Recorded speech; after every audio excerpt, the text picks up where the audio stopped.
بسم الله الرحمن الرحیم. ګرانو کتونکو پیام خیبر ډیجیټل نیوز سره جی سرفراز تورانی تاسو جی نوخار ډیسټریکټ کوټ بار نجی مینه ډک سلامونه عزتمنو کتا سنن جی ګوري نن چې کم دی په دې پوره په دې صوبه کې جی دا وکیلانو یو الیکشن دی او نوخار ډیسټریکټ کوټ بار چې کم دی وکیلان دی هغه جی پیام خیبر نیوز سره د الیکشن په حواله باندې څه خبرې وکي راځي چې واورو. ګری وکیلانو سره دی د کې دا وی چې ډېر د کې 37 کینډیډیټس د پېښور نه ولاړ دي او کې به او کسان چې کم دي الکټ ای به پاس کېږي پښتونخوا بار کونسل ته ای کوالیفای بزي دغه شان نوخار نه 15 کینډیډیټس ولاړ دي کې به یو کینډیډیټ چې کم دی غټي 400 نه 15 کینډیډیټس دي کې به یو غټي نو دا الیکشن څنګه چې تاسو دا هر 5 ایئرز بعد کېږي دا زموږ ریګولیټری اتھارټي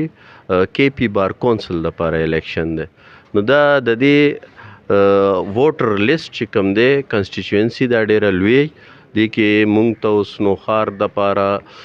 پېښور بم ووټینګ کوي 400 بم ووټینګ کوي نوشهره بم کوي او دغه رنګ د اغای ممبرانو د پاره به 400 نوشهره ریسپیکټیولی کوي.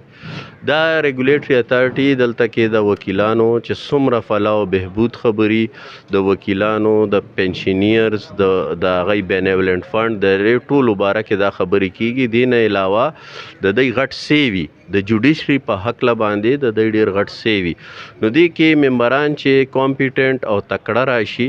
نو هغه فایده اورال وکیلانو د پاره خو وي. الیکشن خو بیسیکلی مونږ دا وایو چې دا یو فیسټیول اور د کې مین هغه دا وی چې مونږ وکیلان په دې ورځ باندې د یو بل سره ډیر وخت بعد سره وکیلانی چې هغه سره مونږ ملاقات وشي نو دې ته زه الیکشن هم وایم او دې ته زه فیسټیول هم وایم